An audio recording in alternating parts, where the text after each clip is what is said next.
So our topic today is what lessons have we learned from open source deployments? Now, we've heard a lot already yesterday and today about open source projects and some experience in the keynotes and the multiplayer workshop yesterday.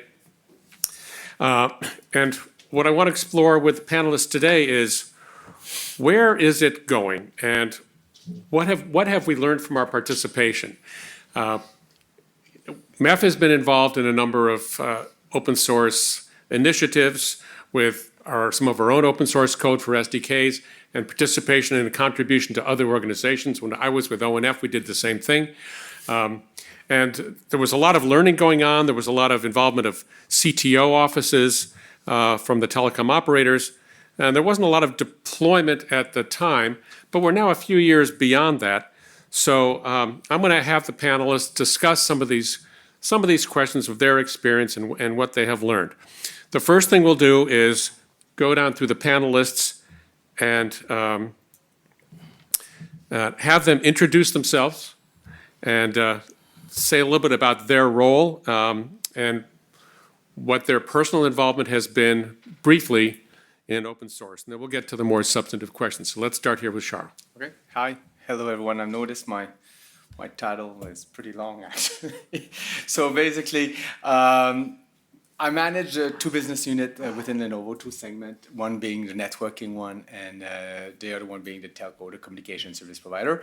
Lenovo is active in the open source and contributing in many of the software solutions around OpenStack, Open RAN, and various other organizations. Not just around the hardware like TIP and OCP, but a lot more on the software participation.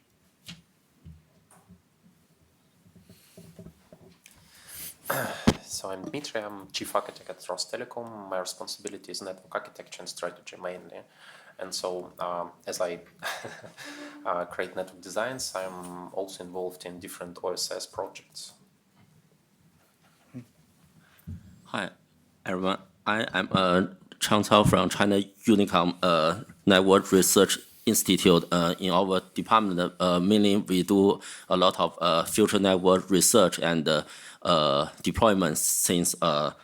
And mainly the research field for me, it is about new IP and SDN, NFV of the next generation. And in our department, there are also a lot of colleagues. They do a lot of innovative things based on the wireless 5G and also the edge computing. So we are enhancing the team with the end-to-end capabilities through the whole innovation network. Thank you. Thank you. So I'm going to start by asking some questions of Dmitry and Dr. Chang. I know that you showed on your slides a few minutes ago, Dr. Chang, your participation in a number of open source projects. And so let me ask Dmitry, what has ROS Telecom, what is your involvement have been in any of the open source projects relative to telecom and networking? So actually it's not a big one. We use some open source products. For sure, it's, like colleagues mentioned, like OpenStack, but mainly different fault and performance monitoring systems. I mean, like NOC project, like Zabbix, MRTG, Cacti, and other things like that. But unfortunately, we don't participate in them. So we had one guy in the company, or maybe two of them. These guys are team leads for NOC project. So it's a hybrid system for network inventory, for for automating network operation center activities. And I think that's the only involvement for our company. So in the involvement, the limited involvement you've had, where has the code come from? Have you gone directly to GitHub for it? Have you used a vendor, a system integrator? So actually, we have two ways of getting this products on our network. So the first one is when guys from operations, for example, they're not satisfied with current monitoring systems or any other things, so they just download, for example, Zabbix, they customize it in the way they can it, so they make some additional scripting and they use it for their own purposes. So it's some kind of local solution, and it's not well supported. Another way when different system integrators or even big vendors, so I think it's not a secret that most of the companies use OpenStack as Vim in their products. And so they call it in some other names, but actually we understand that it's some flavor of OpenStack. And so they propose their solution, including open source components, but they not always tell about that. Okay, thank you. So Dr. Chang, you cited participation in a wide range of open source projects, a number at ONF.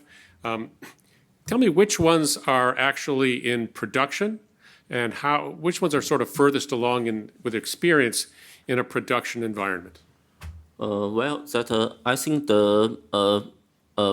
compared with different project in ONF that M code it is faster than others, and as I introduced before, in this year we built a platform based on the M code and integrate it into the whole MEC project. So I think that the open source of the M code it may grow bigger, and maybe future can help us more. Yeah. And where did you get the code for this?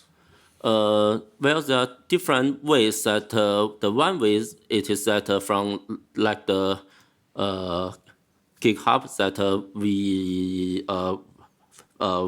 we have seen a lot of code, and some code we also need to study. And for another thing that there are some startup companies that in China we can see that they have to integrate open source in their product. So together with them, we also have the open source and some capabilities based on it. Okay. So Charles, question for you. So Lenovo makes a variety of hardware, data center, edge, pretty far edge hardware. And so but there is open source hardware, OCP does that. And mostly we're talking about open source software. Where does Lenovo get involved with open source? Yeah, well, open sources are like the bunnies, right? They multiply very quickly, and there's a lot of them. Especially now, if you're looking at the edge, there's a numerous projects of open source are focused on the edge.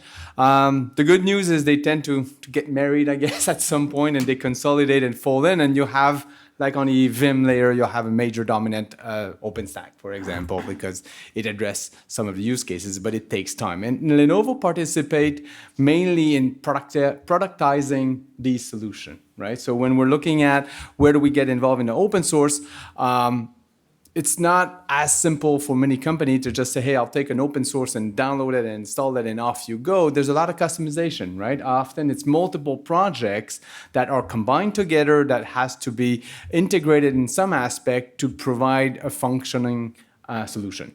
So Lenovo focuses mainly in operationalizing some of these solutions and focusing on more mature, ready-to-use type of open source project. Some examples? I would say Open RAN, which is probably one of the nice one that we're involved here in co-chairing the orchestration and the cloudification work group. Obviously on OpenStack. And one that is particularly interesting for me is the Linux Foundation Virtual Central Office, the VCO. For one thing, because it's hosted in my hometown in Montreal. So that's really nice. And also because we have the collaboration of the industry and some of the university, and that platform really is a virtual representation of a central office, and where service provider can come and run the platform, run some application in VNF and not have to set up the entire infrastructure. The infrastructure is there. Just come and test your VNF on top of it. So I'm just curious, how does the virtual central office differ from Cord?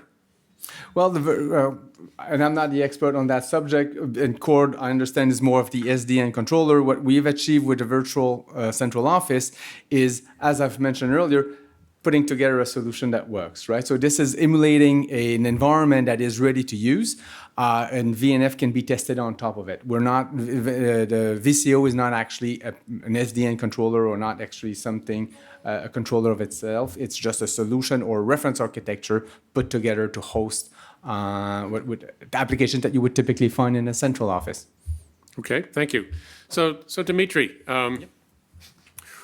what is sort of the roadmap for ROS Telecom to start implementing and deploying some open source, and where do you see it going, and how do you see it getting there? It's a very interesting question. So to implement open source, the operator should change its mode of operation, because the biggest problem for us is solution support. Okay, we can take any open source component, we can implement it, we can even make some modifications to it, because we have a lot of smart guys. But if something will go wrong with this solution, if for fault and performance management systems, usually it's okay, because we have several of them, you can analyze the network in many ways and other stuff like that.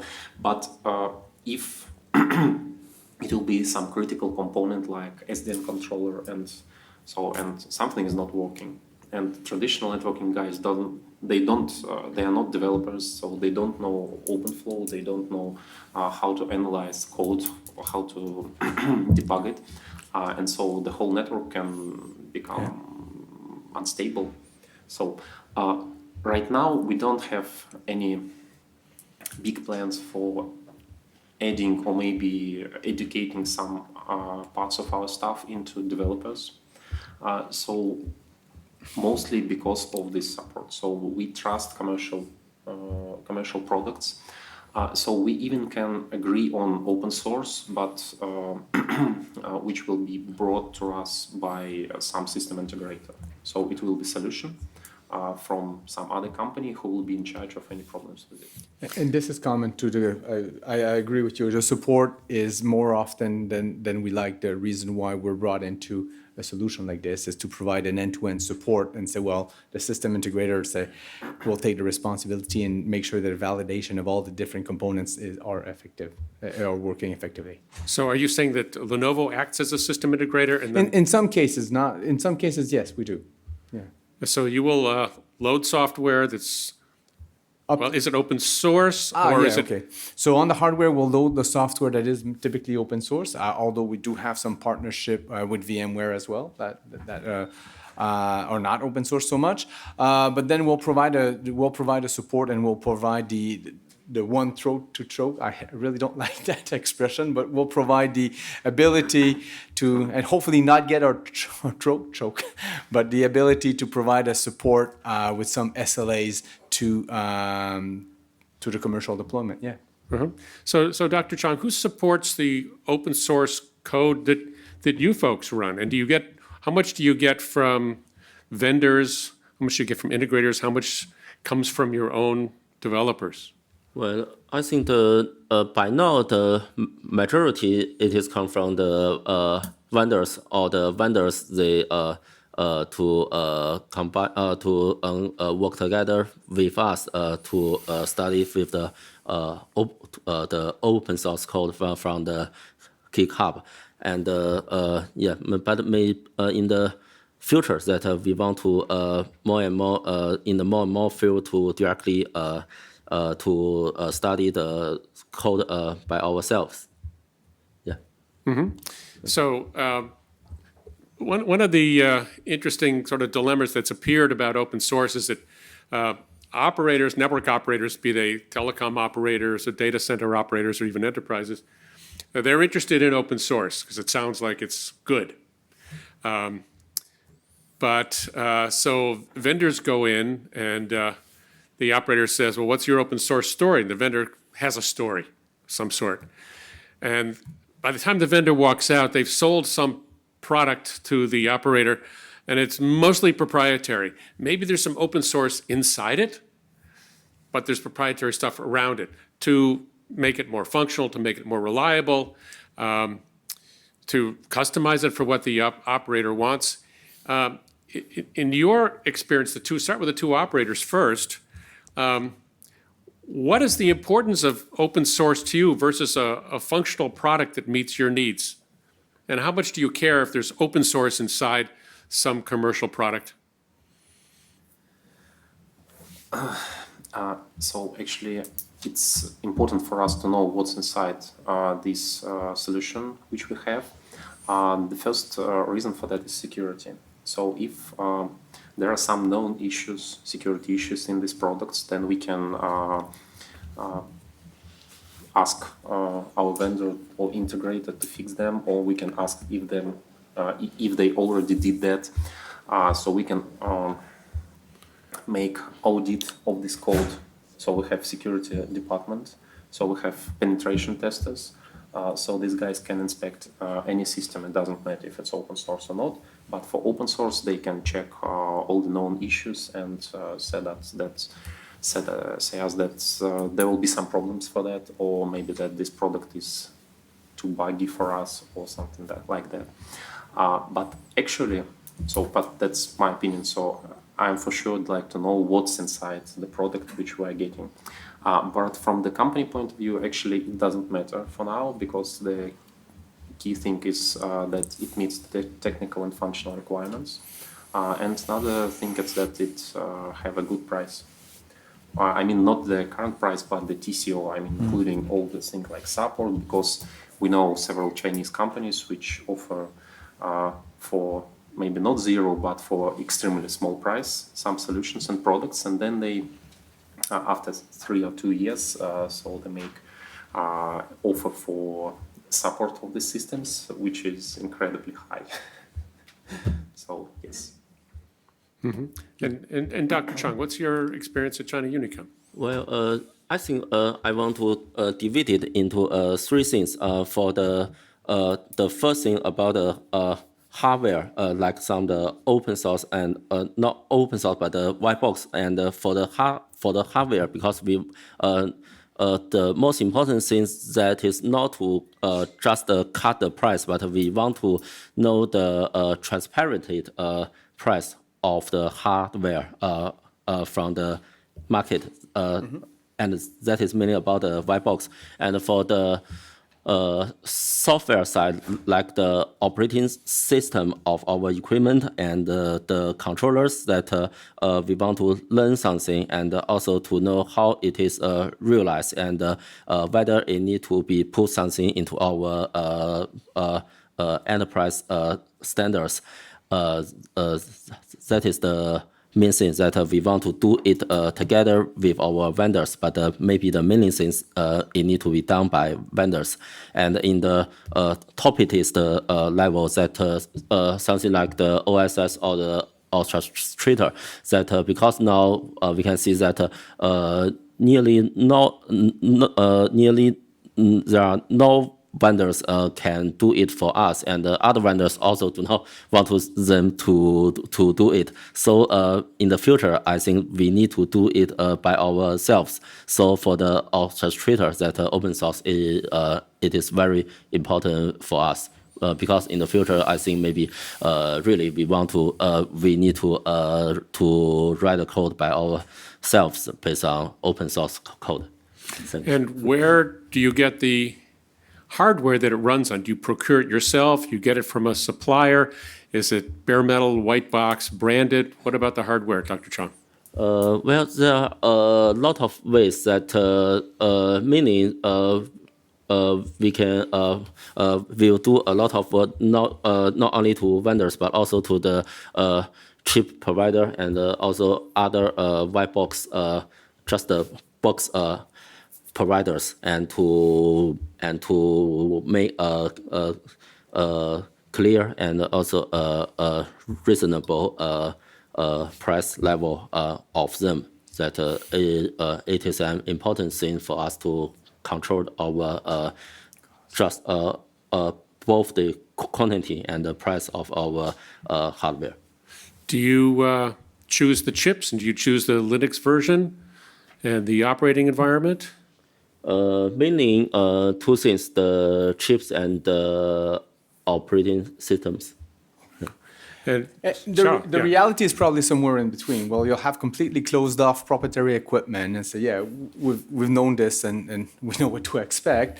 But the reality is somewhere in the middle, right? It's also not true that you can go and say, hey, I'll take any custom off-the-shelf equipment that is super cheap and I'll download any software from open source and I'll install this and I'll run my mission-critical wireless infrastructure and expect 5 nines reliability. It's also unrealistic, right? So the reality is somewhere in between, in between these two extremes. What I think the benefit for most of the service provider is the ecosystem that open source enables around the application, right? Before that, if you were on a closed proprietary environment, if you wanted to develop an application, a third-party application, well, you had to know that specific operating system, you had to know all the parameters, and if that vendor decided to change their interface or to change their environment at the following release, you could be out without a lock and out of that platform, right? At least I see the biggest benefit for the service provider of the open source is that, yes, some things change. It's not all open source. There's some proprietary aspect of it, but at least it enables an ecosystem of third-party application that can write to an OpenStack API, that can write to a Linux environment. And we know that these over time remains the same, and that foster that environment that we can compete on innovation rather than just competing on price and components, basically. That's my view on it. And speaking of components, when you go offer a solution, are you the ones that say, this is the chip we think you need, this is how much memory we think you need? Or do they tell you? Yeah. Many have an opinion, and they are, which is excellent.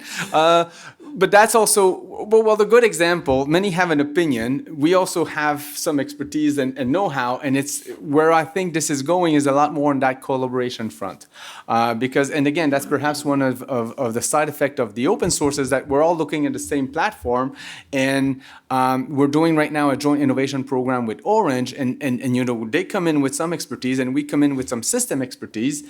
The outcome is actually a true collaboration, and that is perhaps more when we're looking at the development of the future is more of a collaboration between partners that will provide solution with different expertise versus a customer-supplier relationship that is very prescriptive.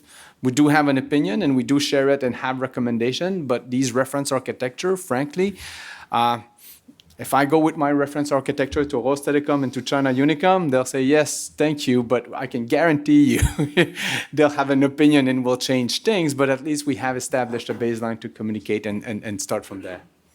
And Dimitri, Yes. you've got some experience, like with OpenStack, and you're going to have more experience with open source. What is your position on the hardware that it runs on? So unfortunately, or maybe fortunately, I don't know, we have very strong procurement guys. So actually they are not aware of many technical aspects of networking. And sometimes it's good for them because they manage somehow to get fantastic prices for the things which we thought that they cost like airplane. I confirm. Yes. So we have a special initiative inside ROS Telecom. It's about procurement of the x86 servers. So usually we play a tender and have a frame agreement for 2 or 3 years with one supplier. And so during these 2 years, we buy only servers from this supplier. So actually we ask all of our vendors and solution suppliers to adopt to this hardware. I mean, for sure, it have the newest Intel chips inside and all other things. So I mean that technical issues, it's not a problem. So usually it's a matter of adopting the software for that. But actually, it leads us to a huge economy on the procurement of all the things. But some vendors, they have their own policies that they need to make some onboarding of the systems. They need to make different tests and be sure that on these servers, their applications will run the same as for example, on HP, Lenovo, or any other. And here we sometimes get some problems, but most of them, they accept our vision. And so, yes, they adopt their software to our needs, to the current hardware. Okay, thank you. Now, each one of you has at one time or another in our panel discussion so far mentioned the topic of skills. So I'd like to dig into that just a little bit more deeply. The whole open source ecosystem, as Charles mentioned, embodies a different sort of set of skills and a variety of them. From real software to kernel to integration and so on. And in fact, Dimitri, in your case, to maybe some new skills in the procurement department. So I'd like to ask each one of you what your company feels it needs to have in the way of skills and intends to get, and how do you intend to get that? Start with you, Dr. Chang. Well, we think that the most important that there are two things. Because maybe I know more about something like the IP routers, but not so familiar with the RAN or other parts. So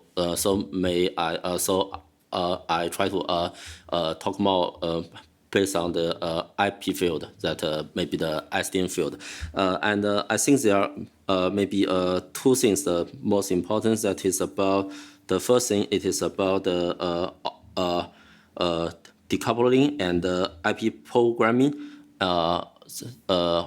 because that is relative directly to the operating systems. Now, like some systems of the switchers, now they are open source, but they also need to go further to make better, to be good routers. Something like the Sonic Stratum, that the operating systems. The other thing, it is about the orchestrator, because in the future we really need to do it by ourselves to make the network more faster and more alligator, so that something like the code of the ONAP, I think it is important for us to study, and so the operation system and the orchestrator, I think there are two parts that we need to study more. And how do you intend to get these skills? You intend to develop them in your current employees or hire them, and how easy will that be? I think there are a lot of ways for us. For one thing, that we do a lot of projects and some practical projects with our vendors, and doing this process, it is a good way for us to study. And secondly, there are also some training and for this skills, like the cloud or the contents that like the cloud native. So that is another way for us to get a skill. Okay, thank you. Dimitri, you have a long way to go here in this journey. How do you plan to get there? So yes, regarding skills, from my point of view, it's not related to open source, but it's more related to so-called digital transformation or implementation of SDN, NFV, and all the things like that. So as all of you know, the networks are becoming more IT related. And so, unfortunately, in ROS Telecom, we still have a split that we have IT guys and we have networking guys, and they have different senior vice presidents, and they think in a totally different way. But to successfully adopt for this digital transformation, networking guys should have IT skills. I mean, they should have knowledge in operating systems. They should have basic scripting knowledges. I mean, to automate the network, you should script something in any way. So they also should have some simple developer skills. I mean, that they can compile the software, they can debug it in simple way, and other things. And also they should know what is cloud, because most of the applications and even network services are cloud related. So for sure, the traditional services will be maintained in the same way for a long time, but there's a shift in paradigm, and the cloud is a very critical thing. So you should understand how it can be modernized and how most of the things can be cloudified. And so for IT guys, they usually know very well things about clouds and virtualization, but they miss critical skills about the networking. So when you ask IT guy to make a design for some application, for example, which will reside in different data centers, you will get, for example, VRRP running from Moscow to Vladivostok. It's 5,000 kilometers, for example, with layer 2 requirements, and so that's that's exploding the brain of true networking guys. I mean that all the employees of service providers should have networking skills, cloud skills, and IT skills. Yeah, how possible is that? Yes, that's the good question. So right now we have a dialogue with several universities in Russia. So we're trying to push into their heads that they need to change the programs and the ways that they teach the students.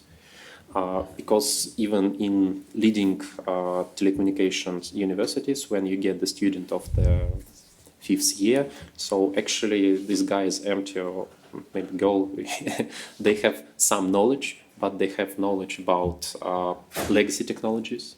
They know SDH, they know E1s, they know 7 signaling systems.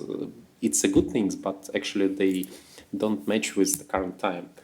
So we're talking with them to make new programs, to make maybe new specialities for that. So that's the only way. And for sure, we are thinking about the corporate university to train our own people. Okay, thank you. So Charles, the companies like Lenovo are known for having very slim R&D budgets. So what is your take on the skills situation? So I agree with Dimitri actually that the cross-pollination of skills is very important. And before Lenovo in the previous company, we had a customer, a gaming customer, that came out with exactly that model where they team up a networking and DevOps person together. And it was really important and see the evolution. How can these teams share a little bit of each other, right? At the end of the day, we used to hire Cisco CCIE or whatever, and they knew how to program a network infrastructure. Now this is completely different. So the way that is perhaps the most important is that collaboration between the various teams on systems, on network architecture, and IT. And the one thing as well that is perhaps something that we're learning as well is not to reinvent the wheel every single time. There is a lot of solutions that will offer already a baseline of a platform, and maybe nobody has to write the same Ansible playbook over and over and over again. There's that collaboration again that becomes very useful. So the skill sharing between the different teams, I think, is perhaps the most important aspect for us. Okay, thank you. So I have just 2 more questions. This first one is, what sort of technologies most lend themselves to open source and which do not? Anybody can go first.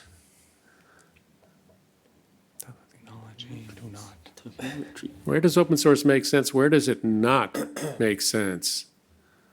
I mean, you look at Dr. Chang had this beautiful chart of Linux Foundation open source projects. Look at it's everywhere. It looks like it can be open source. Yeah. And if that's the case, where is the market and who's going to support? I don't necessarily buy into that, extreme vision. So where do you draw the line, or how do you distinguish what should be open source and what shouldn't be?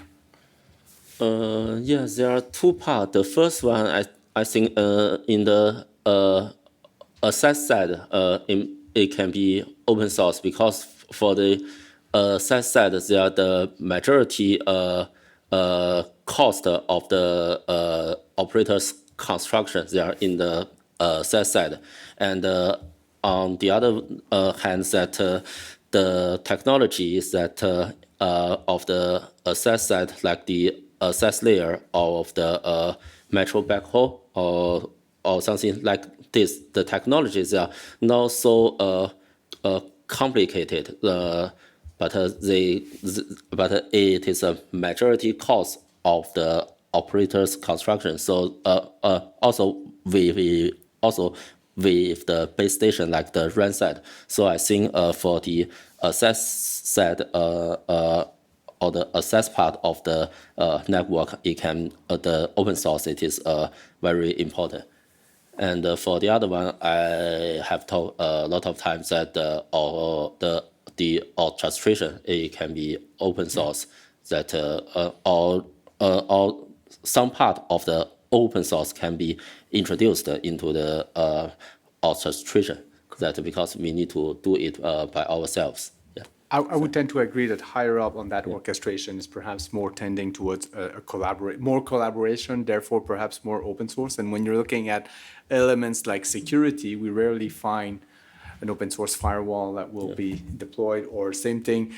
Because also one of the things with open source, I've mentioned in the intro, they're like bunnies, and people sort of follow those bunnies as well. This is a new project, it's super cool, everybody's on it, and then there's something new, and everybody moves to, all the developer are gravitating towards that one and say, well, hold on, we have to support this for the next 5 years now, and there's some areas where there's some baseline that is simply, it's hard to find the community that will still maintain these projects because they move on rightfully to the next new thing. Yeah, we've seen that. I mean, what are there, 60 or 70 SD-WAN vendors?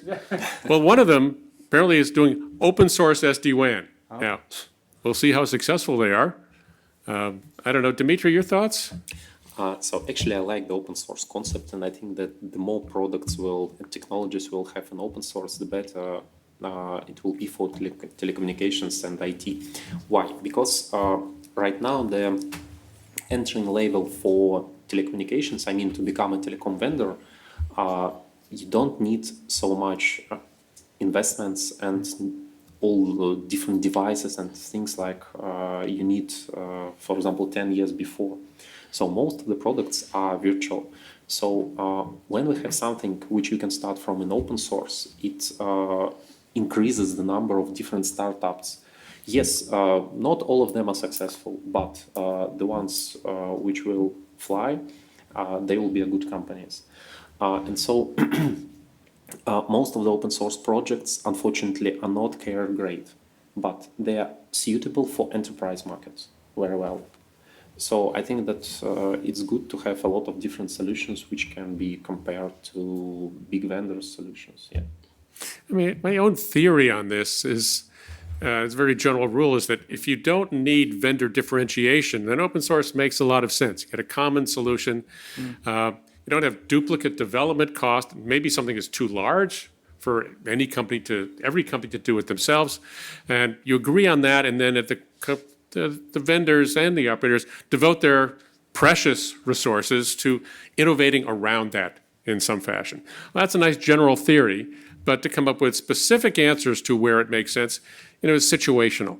And I think we're learning as we go. Charles, you going to answer that question of where it makes sense? And No, I think you were spot on. Where I think where it's more collaboration and you don't have to rewrite the core and you can provide some value around it. I think that's where open source makes the most sense. Okay, my last question for you all is the title of the panel. What lessons have you learned from your open source deployment experience?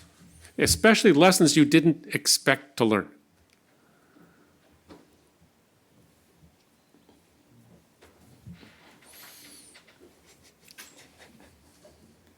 We use that in our own, one of our factory. We're actually deploying a 5G Open RAN environment to collect all the sensors from the factories.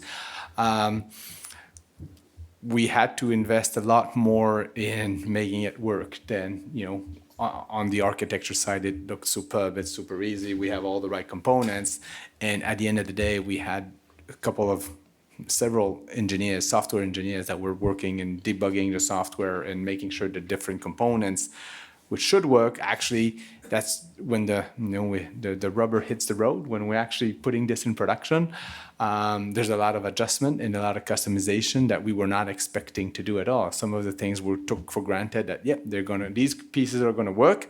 Well, as you can expect, we had to make it work with a little bit of adjustment, but perhaps a bit more than we had anticipated.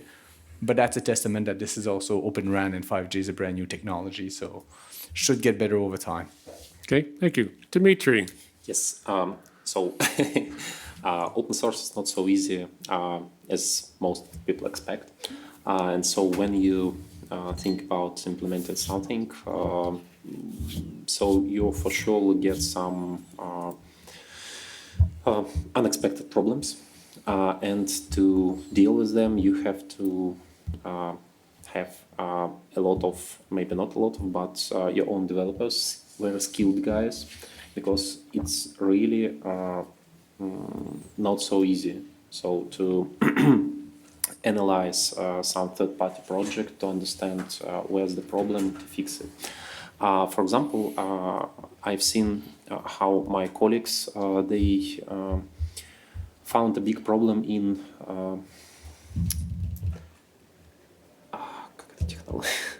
I forgot the technology. So it's Intel zero copy technology. So I missed the word. Secure copy? No, I mean for Sergey. I mean, like zero copy and not going into user space and something like that? Быстрого доступа к сети. Sorry, yes. So I missed the word, sorry. It's Intel DPDK. So it was promised that with, for example, open the switch with Intel DPDK, you can be able to achieve 20 gigabits plus speeds. But when the guys reached this limit, they suddenly found out that the architecture of the whole vSwitch is not scalable.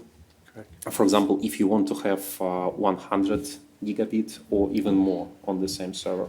So they understood that to use this component in their solution, they should actually re-engineer it from the scratch.